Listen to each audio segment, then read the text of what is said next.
እንዲሁም ተንኮለኛ ወይዘሮ የፍቱ ስራ እሷ በምትሰራው ደግሞ የብድሯን እየከፈላት ነው።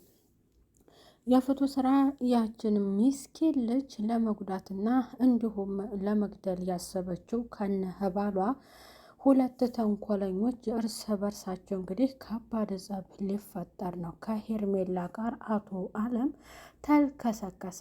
የቤት ሰራተኛዋ እንዲሁም በአምላክ አይቷቸዋል። ለምንድን ነው የምትሸሸኝ? እንደ በፊቱ አብረኸኝ ወይንም ወደ እኔ ጋር አትቀርብም፣ ክፍሌም አትመጣም። በቃ ትምህርት ቤት ካልወሰድከኝ በስተቀር እኔ ጋር መምጣትና እንደ በፊት መሆንህ ቀረ ማለት ነው አለች ያቺ ምስኪን ህብስቴ። ህብስቴ ምንም አትሰሪም ከእንግዲህ በኋላ እንዳትመጪ ክፍል ያለቻት ጓደኛዋን ሄርሜላን። ያስቀየምኩሽ ነገር አለ እንዴ? ለምን እንደዚያ አልሸኘ? በማለት ሀሳቧን እንግዲህ ወደ በአምላክ ላይ ከባድ ውሳኔ ለመወሰን ስራ አሰበች። የሚገርምና የማይታመን ነገር ለእዛ ለበአምላክ ነገረችው። አርግዣለሁ ብላ ስትነግረው በጣም ደነገጠ። እሷ እንግዲህ ያረገዘችው ከአቶ አለም ሊሆን ይችላል እንጂ እንደዛ ስላደረገቻት ደግሞ እሷ ከጎን ያሰበችው ነገር እሷን ለመጉዳት ጠንቅቃ ስላወቀች ነው። ምንድነው ሳይቆረቁሩ ክላስ እንደዚህ ዘው ማለት በማለት አቶ አለምም በጣም ተበሳጭቷል። ጥሎት ወጣ። ከዛ ፈልጎትም ወደ እሱ ወደ የሚሰራበት ክላስ ሲገባ ሁሉንም ነገር እንግዲህ ሲነጫነጭበት በመጨረሻም እጁን ወደ በአምላክ ሲዘነዝር የገዛ የአቶ አለምን እጅ አመነጫጭቆለታል።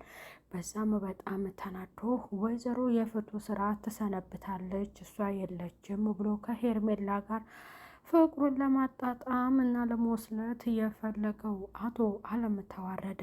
ምንድን ነው እንደዚህ የቀወጣችሁት ነገር?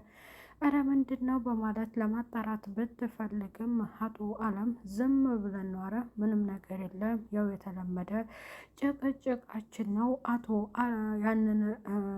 አለም ያንን ወንድምሽን ታውቂው የለ እሱን ስራና መር በማለት እንግዲህ የራሱን ጥፋት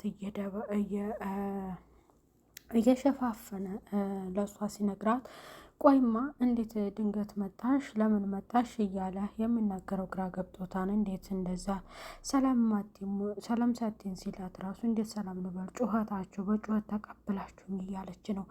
ወደ ሳሎን ስትወስዳት ለምን መጣሽ አላት በአምላክ። ህብስቴ ያችም የቤት ሰራተኛዋ ታፈሱ በጣም ስለተናደደች አሁንስ ያችኛዋ ሄደልኝ ተነፈስኩ ስል ደግሞ አንቺ ተተካሽልኝ እያለቻት ነው።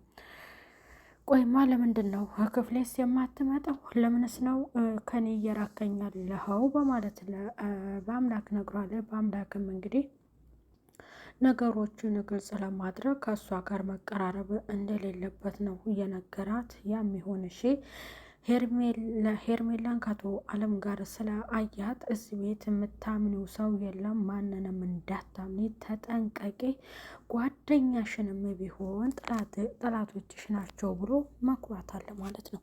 ሰላም ጤና ይስጥልኝ ወደ እየተከበራችሁ የቻናል ተከታታዮች ቤተሰብ በሙሉ በያላችሁበት አለም ዳርቻ ሰላማችሁ ይብዛልኝ። ቤተሰብ ለቻናሉ አዲስ የሆናችሁ ቤተሰብ የሆናችሁ እንዲሁም ቻናሉን ሰብስክራይብ አድርጉ ትላለሁ። ቤተሰብ ቪዲዮ ላይክ እና ሼር እያደረጋችሁ አቶ አለም የውሸት ልጅ ናት እያለ እሷ ጋር ሲሄድ የሚያስመስለው እሱም ሊዋረድ ነው። እንዲሁም በመጨረሻ ደግሞ እውነቱ ይወጣል። ህብስቴ ነጻ ትወጣለች ማለት ነው። እዛ ቤት ተጎኗ ልትቆምላት የምትችለው እንግዲህ የቤት ሰራተኛዋና በአምላክ እንዲሁም ደግሞ ስራውን ይሰራልኛል የተባለው አብነት ነው።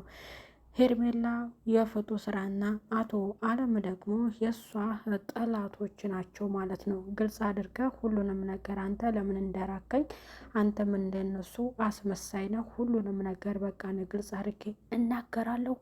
አቶ አለምም አባቴ እንዳልሆነ እናገራለሁ ስትል አፏን እፍና አድርጎ ወደ ክላሷ ነው እንግዲህ ለህብስቴን ይዟት ሄደው ለህብስቴ የሚነገራት ነገር በቃ ዝም በይ በማለት ነው እያላት። ግን ያቺ አስመሳይ ጓደኛዋ ምን አለ እንዳንቺ በቃ አሞላቆ የሚያኖረ ቤተሰብ ቢኖረኝ እያለች በገዛ ጓደኛዋ የምትቀናናት ማለት ነው።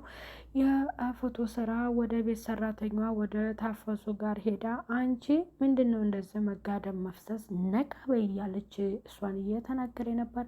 ታፈሱ መሯታል። በጣም ነው ታፈሱ የመረራት እና ስትጠራትም ራሱ ሄዳለ ይሄን ያክል እያለች ወይዘሮ የፎቶ ስራም እንግዲህ እሷ በህብስት ላይ የምትሰራው ክፋቷ በኑሮና በትዳሯ ላይ ደግሞ ቤቷ ሊበጠበጥላት ተመስገን። ሰው ተንኮል ተሰራ የሰራውን ተንኮል መልሶ ለራሱ እንደሚከፍለው ይሄ ከድራማው መማር ነው ማለት ነው ቤተሰብና አቶ አለምም የተመኘበትን ሀብት በእጁ ያገኝም። የፎቶም ከባድ ነገር ሊፈጠር ነው። ወደ ሳሎን የሄደችው እንግዲህ ሄርሜላ በአዳር ልብስ ለምን እንደዚህ ትሆኛለሽ? የቤት ወንዶች አሉ ነበር ያለቻት። እሷም እንግዲህ ስራሽን ሰራሹ አለቻት። ለዛችን ለልጅ ህብስት በምግብ መልክም እንደሰጠቻት በቃ እንድትጎዳም እያደረገቻት እንደሆነ ያንን ተናግራላታለች ማለት ነው። እየሰራችልኝ ነው ትላለች። ምግብ ህብስቴን የሳሎን ብዬ ብላ ታፈሱ ህብስትን ስትጠራ ያችኛዋ እኔስ በማለት እንግዲህ ተናግራለች። እሷን ገለማምጣታለች። ታፈሱ ታቶ አለም ጋር ስላየቻት በጣም የጠመደቻት እና ልታዥኝ ነው ወይ አንቺ እኔን ልታዥ ነው ወይ ብላታለች። ባዝሽስ ምን ችግር አለ እያለ ስትመላቀቅባት ነበረ። ለህብስት ዙሃን ጭላት አለቻት። ለያቺ አንቺ ሰራልሻለሁ እያለች በሄርሜላ ላይ እየዛተችባት ታፈሱ ምግብ አንጥታለች። እንግዲህ አልበላም ብላ ነበረ። ተይረፊ ይቅርብኝ ታፈሱ አልፈልግም አለች። ስትቆናደፍ አንጥታላታለች። በመጨረሻ አትምጪ ክላሴ በቃ ብላታለች ማለት ነው።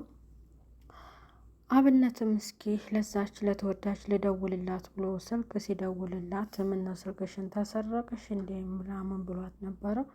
እሷ ግን ከአንደኛው ጋር ምቾት ሲሰማት ወይንም ከአንደኛው ጋር ልትሆን ሁለቱንም አጥምዳለች ማለት ነው ቤተሰብና ስላየው ነገር ደግሞ ለጓደኛው በቃ እሷን ልጅ አትመናት፣ ተስፋ አታድርግባት፣ እንድትጠነቀቅ እፈልጋለሁ ብሎ ጓደኛውን አብነትን ነግሮታል ማለት ነው። ያየኸው ነገር ካለ በግልጽ ንገረኝ፣ ለምን እንደዚህ አልከኝ ብሎ ደግሞ እሱ መልሶለታል ማለት ነው። በመጨረሻ እኔ ምን በድዬሻለሁ? ያስቀየምኩሽ ነገር አለ ወይ ንገሪኝ አለቻት።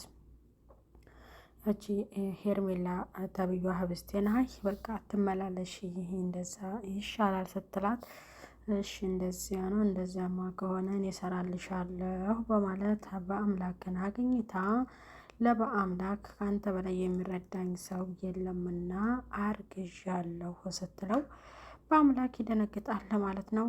አቶ አለም እንግዲህ የእሱ ስራ ተንኮልነት ብዙ ሊዳረስ ነው ማለት ነው። ቤተሰብ እንግዲህ ቪዲዮ የሚጠናቀቀው ሄርሜላ አስመስላ ውሸቷን እንግዲህ ያው ፎቶ ስላነሳችው ይሄ ሁሉ ሴራ እንግዲህ ለገንዘብ ወይንም ገንዘብ ወዳድነት ሆና ሁለቱ ሰዎች ባደረጉላትና ገንዘብ በሚሰጧት የገዛ ጓደኛዋን ክዳት የእሷን ህይወት እንዲበላሽላት ወይንም እሷ ባለችበት ሁኔታ አብሯት በሚኖረው በአብነት በአምላክ እንደምትቀና ነው።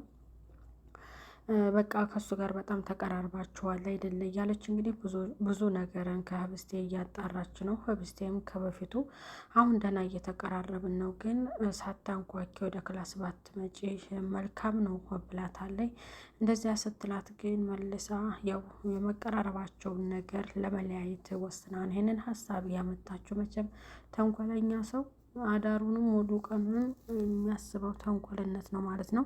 ሄርሜላም የስራዋን ታገኛለች፣ የፎቶ ስራም የስራዋን ታገኛለች፣ እንደውም አቶ አለም ስራውን ያገኛል ማለት ነው። ቤተሰብ እንግዲህ በክፍል 18 ይህንን ይመስላል። ቀጣይ ክፍል ላይ ደግሞ የሚፈጠረውን የምናይ ይሆናል። ቤተሰብ ያላችሁበት አለም ዳርቻ ሰላማችሁ ብዝት ትርፍርፍ ይበልልኝ። ቀጣይ በሌላ ቪዲዮ እስከምንገናኝ ቤተሰብ ቻው ቻው።